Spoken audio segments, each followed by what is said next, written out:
je vais laver Babo même là. Ça ne sera pas amusement. Donc ceux qui ne sont pas prêts là, commencez déjà à prendre un café ou un chocolat chaud et puis attachez votre ceinture de sécurité parce que je vais le limer par rapport au Waiko qu'il a dit là. C'est la deuxième partie que je vais faire. Laurent Gbagbo, le griot de l'ivoirité et le faussaire du réel. Laurent Gbagbo que vous voyez là, quand on parle, les gens disent, toi tu ne vas pas vivre longtemps, tu incites les gens. Ah, toi tu n'avais pas dit qu'il faut un voleur. De la même manière qu'il faut être un voleur. C'est comme ça que toi aussi tu as fini voleur. Et c'est comme ça aussi qu'on va te dire jusqu'à la fin de ta vie. Non seulement tu es un vieux, aigri, ethno-nationaliste, tribaliste, mais tu es un trafiquant de la réalité. Ça veut dire, quelqu'un, c'est que lui voit là, lui veut transformer pour mentir aux gens. C'est toi-même ta vie là. Quand on regarde ce que tu as fait quand tu étais opposant, c'est toi qui as dit que quelqu'un, quand tu as 75 ans là, tu ne dois pas être président. Mais toi, en 2025, tu viens nous dire que toi, ton 80 ans là, que c'est petit même. On appelle ça du braconnage de la réalité. On appelle ça être un faussaire du réel. On appelle ça un trafiquant de la vérité. C'est ce que toi, Laurent Gbagbo, tu es. Et c'est ce que tu allais démontrer à Port-Bouet. Le 7 juin 2025, Laurent Gbagbo ne s'est pas contenté de prendre la parole. Il a réactivé un imaginaire politique fondé sur l'exclusion, à travers les formules telles que « fils authentique chez lui » ou « tu viens me trouver en Côte d'Ivoire et tu veux me piétiner ». Se dessine une vision de la nation structurée non autour de la citoyenneté, mais de l'appartenance ethno-territoriale. Ce positionnement repose sur une relecture implicite de l'idéologie de l'ivoirité dont il ne reprend pas les termes, mais le mécanisme. À la vérité, Laurent Gbagbo a dit des choses. Moi, tu viens me trouver chez moi, maman, tu veux me piétiner. Moi, je suis le fils authentique de mon pays.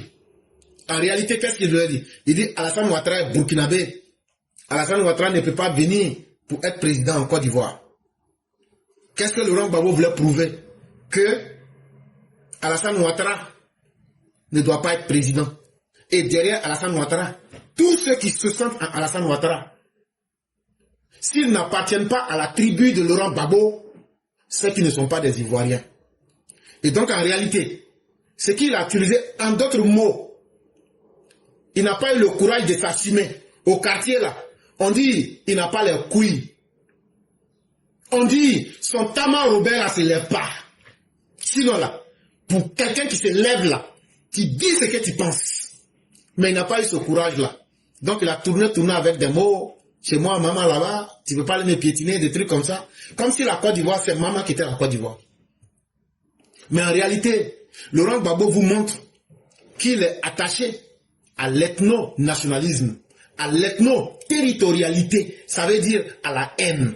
Si tu n'es pas bêté de maman comme lui, lui ne te voit pas comme Ivoirien. C'est ce que lui a enseigné Karagbe Nyagbe. C'est le digne élève de Karagbe Nyagbe. Et il ne peut pas se départir, il ne peut pas laisser cet habit-là. Il va cacher comment ça ressort. Tu ne peux pas utiliser un mécanisme et dire que tu n'utilises pas le système lui-même. Tu ne peux pas utiliser des mots voilés d'ivoirité, de la haine idéologique et dire que tu n'es pas un tribaliste. Donc, c'est un discours tribaliste tenu par Laurent Gbagbo. Il n'a plus le courage de dire les étrangers, mais il les suggère. Le lexique s'est raffiné. Les contours sont devenus flous, mais la logique demeure, celle de l'identité hiérarchisée où certains seraient légitimes que d'autres à exercer le pouvoir ou à revendiquer leur place. Et vous verrez dans son discours politique, Laurent Gbagbo est tellement devenu vil, V-I-L, ça veut dire sans importance, qu'il a changé son discours. Il ne dit plus les étrangers. Il a rendu son discours raffiné pour créer un peu de flou. Parce que souvenez-vous, il a donné une fausse image que lui, il est un panafricaniste. Il a donné cette fausse image. Il est donc tenu de maintenir cette fausse image. Mais, comme il sait il n'est pas un vrai panafricaniste. Sa haine est ressortie, mais pour cacher cette haine-là, il utilise des mots. Là, quand les gens vont le piéger pour lui dire, voilà, tu es un ethniciste, un tribaliste, il va dire, non, non, non, non, c'est vous qui avez mal interprété mes mots. Sinon, voilà ce que je voulais dire. Donc, automatiquement, il dit ce que vous avez envie d'entendre. C'est comme ça que les populistes fonctionnent. Mais dans la tête de Laurent Gbagbo, lui et puis sa tribu, là, c'est eux qui ont la légitimité d'exercer le pouvoir. De la même manière que les Baoulés ont leur idée dans leur tête. C'est avec ça que lui, il a été nourri. C'est ce que Kragbe Nyagbe lui a enseigné. De la manière que les Baoulés veulent vous enlever la culotte pour vous la mettre là. C'est comme ça aussi que vous aussi, vous devez fonctionner en la mettant aux autres. Cette posture est d'autant plus problématique qu'elle s'inscrit dans une stratégie de victimisation inversée où l'orateur se présente comme assiégé dans son propre pays. On appelle ça une attitude obsidionale. Ne vous inquiétez pas. Aujourd'hui, d'ailleurs, même là, je vais vous donner des mots de français. Là. Il y a des gens qui vont s'évanouir ici. C'est comme quelqu'un, on dit votre ville est assiégée. La troupe ennemie a entouré votre ville. Imaginez la panique. Laurent Gbagbo, dans sa tête, lui, il vit dans un monde obsidional. Ça veut dire, il est dans un monde où c'est lui qui est la victime qui a été assiégée. Il est dans la panique. Il est dans ses illusions. Il est surtout dans ses élucubrations. Ça dit, il parle comme un fou. On te dit, ah, votre ville où vous êtes là, les troupes ennemies entourées, est-ce que tu peux être encore dans ton état normal? Il est comme quelqu'un qui est en transe. Elle alimente un récit de dépossession symbolique qui fracture davantage qu'il ne mobilise et substitue au projet politique une mémoire blessée, transformée en âme de délégitimation. Et Laurent Gbagbo pense qu'il va se victimiser et qu'il va utiliser cette victimisation pour mobiliser, pour mettre des gens autour de lui. Malheureusement, vous n'êtes pas la seule mémoire blessée en Côte d'Ivoire. Chacun connaît sa propre souffrance. Et chacun va respecter sa propre souffrance. Et chacun va se faire respecter en fonction de sa souffrance. Donc, si vous voulez transformer vos blessures en victimisation pour délégitimer les autres avec leur souffrance, aïe, vous êtes mal tombé et vous êtes tombé sur la tête. Parce qu'il n'y a personne qui va abandonner son droit pour faire plaisir à l'autre. Si la Côte d'Ivoire veut là, ça n'a qu'à brûler. Si la Côte d'Ivoire veut là, ça n'a qu'à tomber dans le volcan. Mes chers Ivoiriens, quel que soit ce que vous êtes, ne vous sous-estimez pas. Et ne laissez personne marcher sur vous, mais ne marchez sur personne aussi. Et la meilleure manière d'atteindre cet idéal, c'est que nous respections tous les lois que nous nous donnons.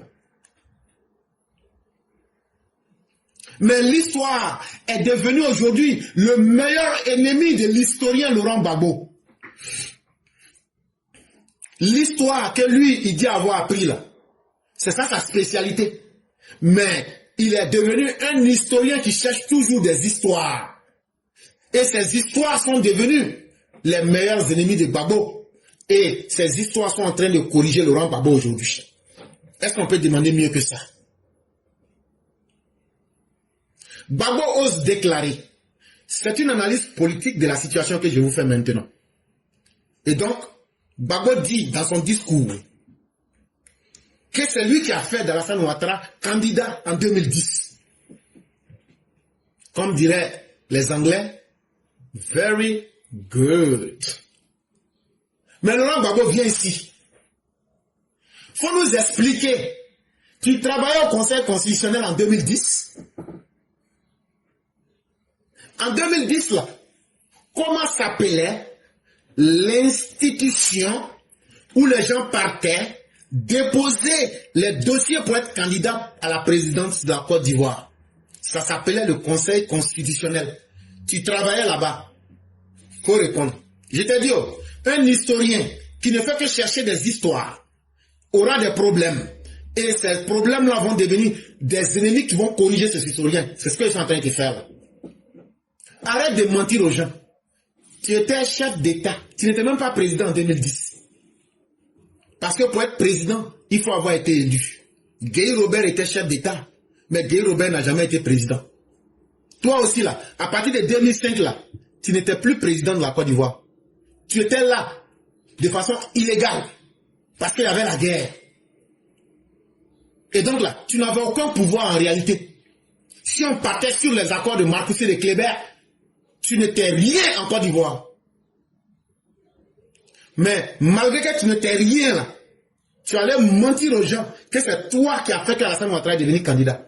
Bon, aujourd'hui là, on n'a qu'à prendre. Ça veut dire que si les institutions fonctionnaient à ton époque, est-ce que c'est toi qui as validé ou bien invalidé les candidats? Pour ce que tout le monde sait en Côte d'Ivoire, en 2010, Gbagbo était chef d'État. Il n'était même pas président. Quand tu prends le pouvoir illégalement, ou bien quand tu te mets dans une position où tu n'as pas respecté le vote du peuple, là, ça s'appelle être chef d'État. Ça veut dire que tu as la tête d'un État. Mais tu ne mérites pas de présider l'État. Tu n'as pas passé par l'honneur, l'élection là. C'est ce qui donne de l'honneur à ta présidence à la tête d'un pays. C'est pourquoi on dit présider un pays. Donc président, tu étais chef d'État. C'est la Cour constitutionnelle. Quand Alassane Ouattara est allé déposer ses dossiers, là je ne rentre plus dans les histoires de ce qui s'est passé en Afrique du Sud et autres. On a déjà expliqué ça 1001 fois. Donc je vais directement au point. C'est là-bas qu'on devrait déposer les dossiers, à la Cour constitutionnelle. Alassane Ouattara est parti, il a déposé ses dossiers. Vous avez crié qu'il était burkinabé, vous avez crié qu'il avait ceci, cela. On dit il n'y a pas de problème. Quand il allait déposer là, celui qui a validé ou bien qui a invalidé sa candidature là, quel que soit ce qui se passe, les lois, ce qui se passe, on appelle ça les arrêtés. Quand Alassane Ouattara est allé déposer ces dossiers là, l'arrêté CI-EP-034/01 du Conseil constitutionnel a validé la candidature d'Alassane Dramane Ouattara. Donc Laurent Gbagbo, ça là, tout le monde peut taper maintenant sur Google. Je répète, C comme corps, I comme I, ça veut dire Côte d'Ivoire, 2010-EP, 034/01. Donc arrête de mentir pour dire que c'est toi qui as fait Alassane Ouattara candidat. Si Alassane Ouattara n'avait pas ces dossiers-là, on allait rejeter. On allait rejeter. Si ces dossiers étaient incomplets, on allait rejeter. Et si les dossiers déposés méritaient de faire d'autres enquêtes supplémentaires, ces enquêtes-là ont été faites. Donc, pardon, vous les EPV, retenez ça. Si quelqu'un vous dit quelque chose d'autre, dites-le. L'arrêté numéro CI 2010 EP 34/01 là, c'est Gbagbo qui a décidé, ou bien c'est qui a tranché. Ils vont vous dire que c'est Yao Paul Ondré. Yao Paul Ondré. Donc tu leur dis, qui pouvait faire que quelqu'un va devenir candidat? Tous ceux qui sont allés déposer leur dossier, quand ton dossier n'est pas bon, on rejette. On fait l'arrêté, on met les mêmes inscriptions. Quand ton dossier est bon, on fait un arrêté, on met les mêmes inscriptions. Et toi-même maintenant là, quand c'est validé, tu sais. Quand c'est pas validé, tu sais. Donc ce débat-là, tu vas mentir 1001 fois. Tu ne pourras pas être l'ennemi de l'histoire. Et l'histoire va te corriger en faisant revenir la vérité au grand jour à travers des bouches comme les nôtres.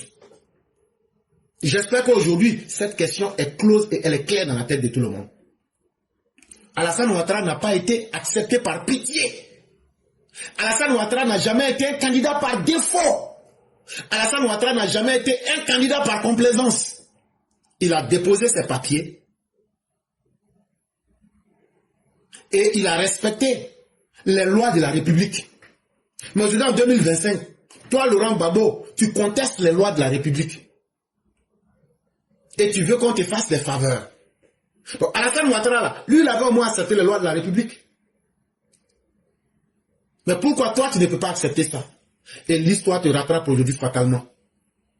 Et tu veux falsifier l'histoire pour convaincre qui? Tu veux convaincre qui? Des gens qui sont nés en 2005? Sinon, tu ne peux pas tromper les Ivoiriens. Parce que la mémoire, là, c'est un champ de bataille.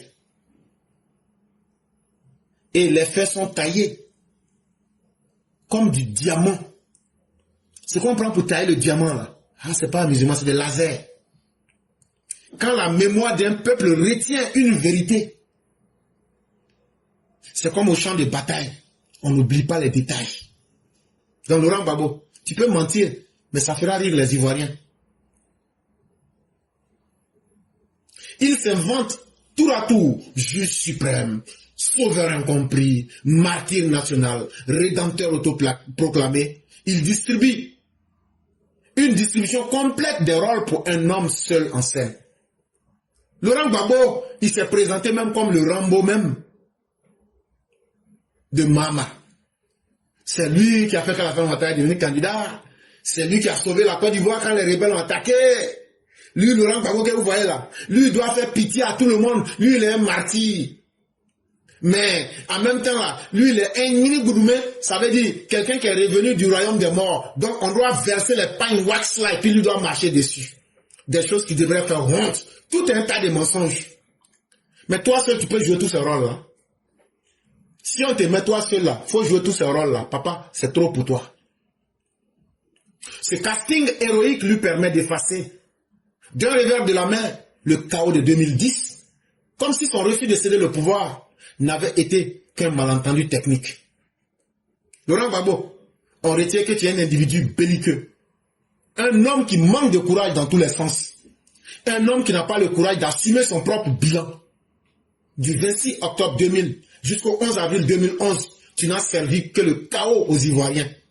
Et en plus de cela, tu as lamentablement perdu les élections et tu as fait de la Côte d'Ivoire un champ de ruines et de larmes. Et tu penses que en venant te victimiser, les Ivoiriens vont oublier ça. Tu te trompes très mal. On va te dire ça. Ce moment d'histoire tragique et sanglant, Laurent Gbagbo le transforme en anecdote. Mais nous le connaissons trop bien en ce moment. Si bien qu'on renferme cette page comme on renferme un vieux tiroir qui sent encore la poudre. Non, pas par oubli, mais pour éviter que les fantômes ne reviennent réclamer leur compte. Mais Laurent Gbagbo, on sait pourquoi tu essaies de vite aller sur certains faits. Si c'est toi qui es la vraie victime là, faut expliquer. Donc toi tu étais là, tu avais les bras croisés, tu n'as rien fait, et puis c'est à toi tout le monde faisait tout. En réalité, tu n'as pas le courage de dire que tu as été un dictateur sanglant, un homme tragique, un homme qui n'a fait que faire couler le sang des Ivoiriens. Et tu as été le président le plus nul de la Côte d'Ivoire. Tu n'as rien laissé que de mauvais souvenirs dans la tête des Ivoiriens.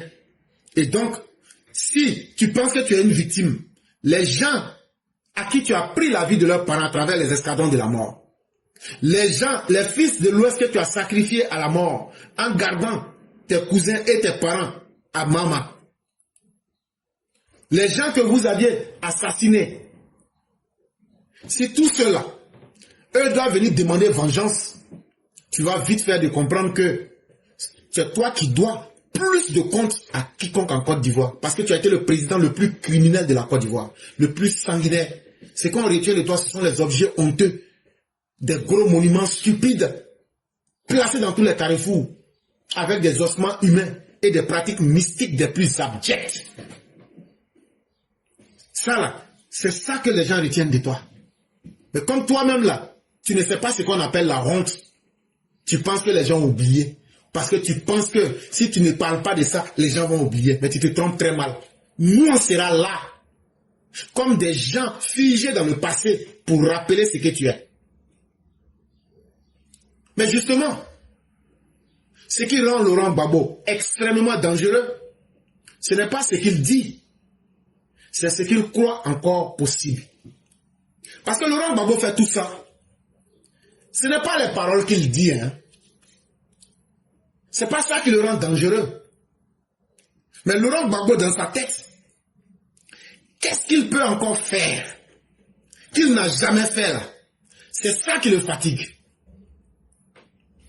Pour lui, dans la tête là, lui va encore trouver des gens qui vont venir crier et se mettre dans la rue pour dire qu'on l'aime. Est-ce que vous êtes avec moi? Si tu ne doutes pas de toi-même là, tu n'as pas besoin de poser cette question au peuple. Parce que le peuple, lui, ne se souvient que du bien qu'on lui a fait. Le peuple ne se souvient que d'une seule chose, le bien que tu as fait.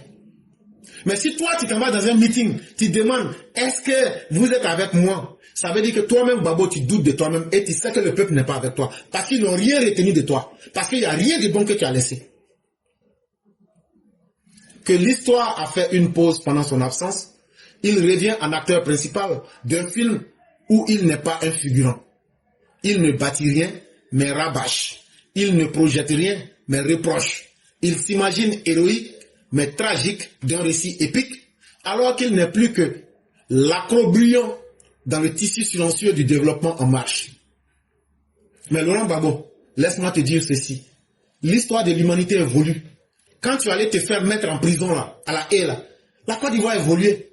Si tu penses que toi c'était tellement important que la Côte d'Ivoire a arrêté de fonctionner là, on va te dire que ton absence a été une bénédiction pour les Ivoiriens. Le nouveau film que tu veux tourner là, pour dire, quand je suis quitté en Côte d'Ivoire là, je suis revenu, le même jour on m'avait enlevé là, et je suis revenu ce même jour là, la Côte d'Ivoire est restée là-bas là. Attends, moi je vais te dire la vérité, la Côte d'Ivoire a bien évolué. La Côte d'Ivoire a connu bien de développement, dans le silence, mais avec une rigueur que tout le monde peut voir aujourd'hui. Donc tes histoires de Anoumanglais, Anoumanglais, les récits épiques, avec surtout la mythologie que tu veux raconter pour te donner une nouvelle histoire, où c'est toi qui es le premier brave de ce film-là, où toi-même tu es né avant Adam et Ève. Il y a quelqu'un qui a posé une belle question. Il a dit, si Adam et Ève étaient les premiers hommes, et que Adam a eu 2 fils, c'est-à-dire Abel et Caïn, mais comment ils ont fait pour enfanter entre Abel et Caïn là? Qui a enceinté qui? Est-ce qu'un garçon peut enceinter un garçon? Question pour les religieux. Apprenez à comprendre ce que c'est que la religion. Reliez-vous plutôt à Dieu, religare, plutôt que de vous relier au mythe. Je crois qu'on s'est compris. Donc Laurent Gbagbo, ton histoire va devenir comme l'histoire d'Abel et de Caïn. C'est quel garçon qui a accepté de devenir femme de l'autre pour l'enceinte? Mais Dieu connaît la réalité. Et les gens intelligents comme nous connaissons la réalité. Mais ton histoire là, ça ne va pas passer. Parce que tu fais une grosse erreur, Laurent Gbagbo. L'adversaire qui est devant toi là, c'est un minotaure. L'adversaire qui est devant toi là, on te parle, toi tu racontes ta vie, mais tu ne sais pas que tu as en face de toi un monstre froid. Un monstre que j'appellerais même le Léviathan. Il est froid, il est organisé, mais il est très bien enraciné là où il est. Il n'a pas besoin de bouger. Si tu es trop fâché là, c'est toi qui vas venir l'attaquer. Mais quand il attaque là, il t'avale. Il s'appelle Alassane Ouattara. Face à Laurent Gbagbo, ce n'est pas un homme qui l'affronte, mais un corps social, un bloc, un système enraciné, né de la résistance, nourri par la loyauté, entendu jusque dans les replis du pays réel. Laurent Gbagbo, tu pensais que c'est Alassane Ouattara qui allait combattre. Mais derrière Alassane, je te dis que c'est un monstre froid organisé, mais sociologiquement enraciné. Ces racines-là, c'est nous. Les racines d'Alassane Ouattara, là, c'est les petites mains comme nous. Mais nous, on est qui? Nous, là, ce sont les enfants dont tu as tué les pères. Est-ce que tu ne te souviens pas? Nous, là, ce sont les enfants que tu as rendus microbes, Laurent Gbagbo. Nous, là, ce sont les enfants dont tu as fait violer les mères. On est animé d'une haine légendaire. Et Laurent Gbagbo, on va te tuer. Et on va tuer tes militants. Et on va vous détruire avec toute la haine que nous avons en nous. Et ça, tu penses que c'est Alassane Ouattara que tu es en train de combattre, mais tu es en train de combattre un monstre qui a plusieurs pieds. Tu es en train de combattre un corps social. Tu es en train de combattre un système qui est né de la violence la plus brutale que tu as servi en 10 ans. Et cette brutalité nous a rendus fidèles, loyaux à Alassane Ouattara. Est-ce que tu comprends bien ce que je dis? Et cette résistance, c'est ce que les Ivoiriens voient. Nous, on s'en fout en réalité du développement qu'Alassane Ouattara a fait. On savait qu'il pouvait le faire. Mais ce n'était pas ça qui nous intéressait. Ce qui nous intéressait, c'était de prendre notre revanche sur l'histoire. C'était de vaincre la machine de malheur que tu avais mis dans le pays. C'est ça aujourd'hui notre plus grand combat. Et c'est ça notre plus grande joie. Donc l'adversaire que tu as en face, toi dans ta tête, dans ton souhait, tu aurais souhaité que ce soit une personne. Mais c'est un système. Et dans un système, tu as plusieurs engrenages. Mais vous jouez avec quelque chose que vous ne connaissez pas. Tu parles d'Alassane Ouattara, mais tu ne sais pas que derrière Alassane Ouattara, c'est le fruit de la résistance. C'est le fruit qui a été nourri avec l'eau de la loyauté. Alassane nous a tout donné, jusqu'au cadavre de sa maman. C'est vous qui avez déterré sa maman. Donc apprêtez-vous à ce que vous là, on puisse vous offrir la mort et déterrer aussi vos vies. Ça là, les gens ne vont pas vous dire ça. Je ne suis pas bête, je ne suis pas fou. Je ne suis pas sur les psychotropes, les drogues. Mais la réalité dans laquelle nous sommes nés, il n'y a pas de militants qui ont autant souffert que le RHDP, le RDR. On sait comment on nous enterrait ici, par centaines dans des tombeaux. C'est là, Bobo. On sait comment vous avez massacré nos parents, que vous jetiez chaque matin au bord des routes. Et qu'est-ce que vous voulez que nous on vous offre? Notre amitié. Si on vous offre notre amitié, c'est que nous sommes des indignes. Et comptez sur nous. On va vous massacrer avec la rigueur la plus impitoyable. Avec la sauvagerie la plus abjecte. Et vous allez comprendre que vous n'êtes pas les plus nerveux dans ce pays. Quand on vous parle 2025 là, ça sera l'élection la plus tranquille au monde. C'est nous on vous a dit ça. Je suis allé à Abidjan. Je n'étais pas allé pour regarder, sinon New York est plus joli qu'Abidjan. Ce que j'étais allé faire là, connaisseur connaît. Alassane Ouattara n'est pas un leader isolé. Hein? Alassane Ouattara là, ce n'est pas un leader isolé. C'est la difficulté même là que Alassane a subi. Et puis nous on a subi là. C'est ça qui est le ciment qui fait que Alassane on ne le laisse pas. C'est ça qui fait qu'il est devenu notre architecture politique. Méthodique dans ses choix, silencieux dans son action, implacable dans sa progression. Ça s'appelle un vrai chef. On ne peut pas être plus digne d'un chef que ce chef-là qui sait faire des choix. Ce chef-là qui n'est pas un bavard, mais ce chef, quand il avance, il ne recule pas. Nous sommes fiers de mourir pour Alassane Ouattara. Et nous sommes fiers de ceux qui sont tombés. Parce que jusque-là, Alassane Ouattara ne s'est pas montré indigne. La fidélité au chef est instinctive et même presque organique. C'est la présence sur le territoire capillaire. Irrigue aussi bien les faubourgs d'Abidjan que les hameaux oubliés des cartes. La communication y est incarnée. Des visages pour convaincre, des mains pour mobiliser, des pieds pour marcher sans relâche. Dans ce système, on ne brille pas en parole. On avance en silence, mais en constance pour durer. La bêtise, là, ça plaît à tout le monde. Mais la bêtise, là, ne prospère pas plus que le temps d'un feu de paille. Tout le monde aime ce qui est facile. Et la meilleure définition de la bêtise, c'est là où tout le monde se trouve. Sinon, Alassane Ouattara, il est venu. Hein. Même dans les campements, les vidéos sont là. Les femmes disent, nous n'avons jamais pensé qu'on allait avoir eau courante ici. On n'avait jamais pensé qu'un jour les gens allaient penser à nous. C'est avec Alassane Ouattara, on a entendu des gens dire, ah, vous les gens qui êtes à Abidjan, vous vous souvenez de nous qui sommes dans les villages ici. Et c'est ça qui arrive à convaincre le peuple. C'est ça les meilleurs éléments qu'il faut pour mobiliser. C'est ça. Dans le silence, sans être des parleurs, sans être des bavards compulsifs. La Côte d'Ivoire s'est relevée en silence, mais dans la dignité la plus absolue, pour prendre le chemin de l'avenir. Et c'est toi comme ça là. Toi tu penses que ta parole va suffire pour renverser la Côte d'Ivoire. tu t'es mal trompé. Quand tu es en face d'une machine, c'est tout un système avec un engrenage. Quand tu es en face d'un minotaure, quand tu es en face d'un léviathan, quand tu es en face d'un monstre froid,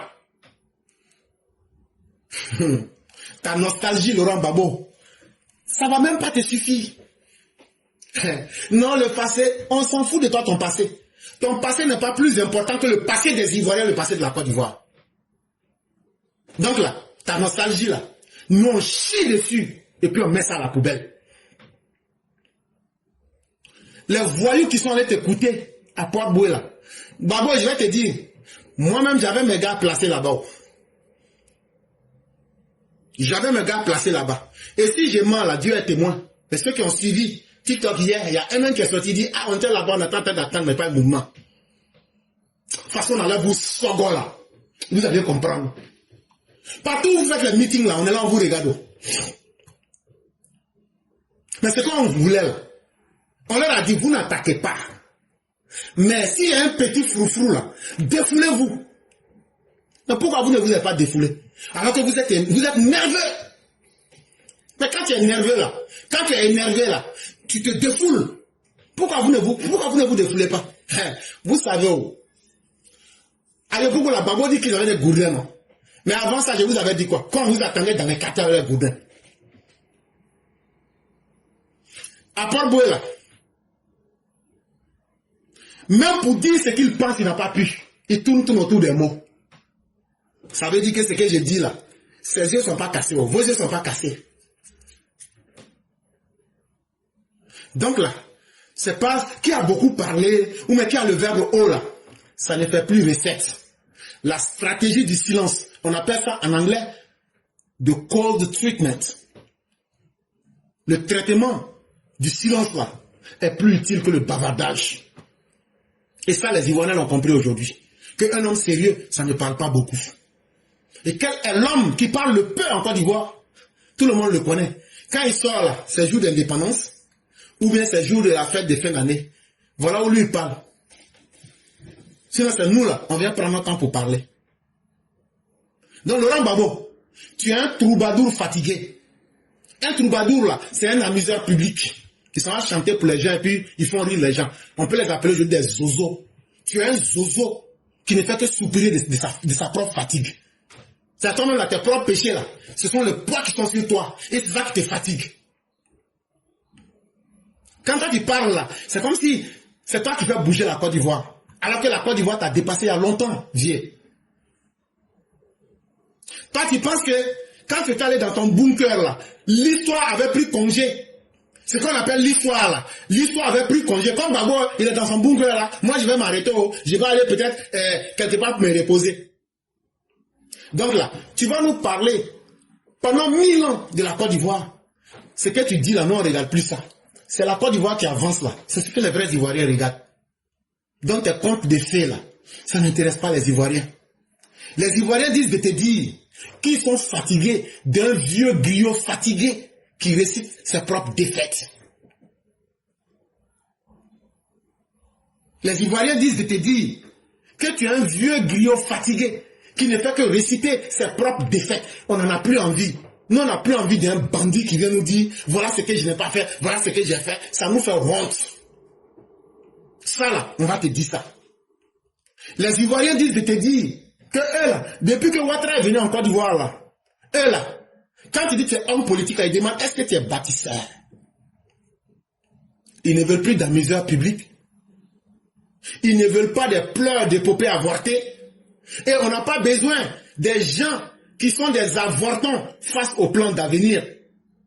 Et on n'a pas besoin des procès d'intention. Si tu es le propre avorton de tes propres épopées, de tes propres mythes, et que tu vis dans un monde sans avenir, laisse les enfants de Côte d'Ivoire qui ont 1 an, 2 ans. Papa, Gbagbo, pardon, toi tu as eu 80 ans. Faut avoir honte. Laisse les enfants des autres vivre au moins pendant 50 ans. Ta sorcellerie là, il faut déposer ça comme ça au carrefour. Parce que tu sais, quand je régis, ça va prendre attrape les sorciers là. On montre un carrefour, on s'en va tout déposer là-bas. Tu connais? Ta sorcellerie là, faut prendre, tu vas les déposer toi-même. Sinon, si on doit venir te retirer là, En pleine journée, ça ne sera pas facile pour toi. C'est toi seul qui es dans le passé, avec des discours que tu ne cesses de répéter. Si ce sont des berceuses pour toi et tes militants nostalgiques d'une certaine paresse et de l'incapacité de grandir, sache que les Ivoiriens sont un peuple qui veut grandir. Les Ivoiriens veulent grandir. Toi-même là, quand tu étais né là, tu n'avais pas 80 ans. Donc laisse les enfants des autres aussi grandir. Et c'est ce que Alassane Ouattara est en train de faire. Et pour grandir, il faut d'abord la paix. Et pour faire la paix, on n'est pas un homme bavard qui puisse imposer la paix. Ce que Alassane Ouattara fait là, il n'est pas obligé de venir dire, mais tout le monde sait. Je répète, ce que Alassane Ouattara fait, il n'est pas obligé de devenir un conteur, un bavard, mais tous les Ivoiriens savent. Et tous les Ivoiriens savent que Alassane Ouattara, là, il gagne toutes ses batailles. Il ne mène pas de combat sans le gagner.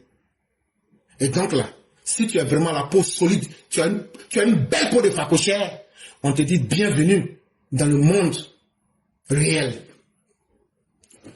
Les élections de 2005 auront bel et bien lieu. Ça, il n'y a pas de doute. Mais la bataille de la rue, elle aussi aura lieu. Si vous ne nous provoquez pas là, nous on va vous provoquer pour trouver une raison, pour qu'on fasse les batailles de la rue. Donc ne vous fatiguez même pas, on va lancer mot d'ordre, on va pas. Hey, mot d'ordre que tu devais lancer, et puis tu n'as pas lancé là. Qu'est-ce qui a fait que tu as dégonflé tes couilles? Et tu viens encore à Port-Boué pour dire restez à l'écoute. Babo, c'est pas toi qui vas dicter à la Côte d'Ivoire où elle doit aller. Les élections auront lieu. Quand on va finir, on va dire, il y aura des gens comme moi qui vont être là pour aller regarder autour des bureaux de vote. On connaît vos intentions. Vous allez vouloir attaquer les bureaux de vote. On va vous taguer. Et il n'y aura pas de survivants. Ça, on va vous dire ça. Dans les quartiers, là, on a déjà mobilisé nos gars. Tous ceux qui se disent crâne brûlé de l'opposition, là, on vous connaît même dans les quartiers. Îlot par îlot, carrefour par carrefour. Vos patrons qui disent qu'ils sont cachés là, à partir de fin juin là, aucun parmi vous ne sortira. Et là, on va mesurer l'amour que chacun a pour la Côte d'Ivoire. On va mesurer ce que chacun dit là. On va voir qui sera Kassongo de Kasso, qui dans le pays là. Et après ça, la bataille de la rue là, chacun va écrire sa propre histoire. Et chacun aura sa propre mémoire. Et cette Côte d'Ivoire qui va naître après, chacun va connaître sa place. À chaque confrontation, il sort plus seul, plus amer, plus inaudible. Mais Laurent Gbagbo, je t'ai déjà dit en amont que Alassane Ouattara, lui, ne perd pas combat. Ne venez pas crier pour dire, ah, c'est la justice des vainqueurs. On a déjà entendu ça en 2011. Mais cette fois-ci là, toi et tes militants paresseux là, vous n'aurez même pas cette chance. Vous n'aurez pas le tribunal de Nuremberg. On va vous servir la mort dans sa réalité la plus dure. Alors à ceux qui rêvent encore de danser, la République au rythme des vieilles rancunes, la Côte d'Ivoire répondra par une marche froide, calme, disciplinée, mais sans retour en arrière. L'histoire ne revient jamais sur ses pas, surtout pas pour ceux qui n'ont pas su que tourner en rond. Retenez ça bien. Vous racontez vos propres films, mais vous oubliez que nous aussi nous avons notre propre film. Mais vous oubliez qu'on ne part pas sur les mêmes bases aujourd'hui. La République, la Côte d'Ivoire, c'est pas sur vos vieilles haines, vos vieilles rancunes, ou bien parce que vous n'êtes pas content là. C'est pas ça qui fait fonctionner la Côte d'Ivoire. La Côte d'Ivoire, elle fonctionne grâce à la discipline d'hommes et de femmes qui vont travailler chaque matin. La Côte d'Ivoire, elle fonctionne parce que les Ivoiriens sont restés calmes au nom de l'amour qu'ils ont pour la paix. Les Ivoiriens n'ont pas besoin de marcher, mais ils ont besoin de faire marcher la République pour aller vers l'avenir. Et quand on va vers l'avenir, là, le passé, ça ne nous intéresse pas. Le passé, ceux qui parlent de leur passé, c'est ceux qui ont échoué. Mais nous, on est en train de conjuguer la réalité pour aller vers le futur. Quand tu n'as rien fait, c'est toi que le passé intéresse parce que tu es prisonnier de ton propre passé.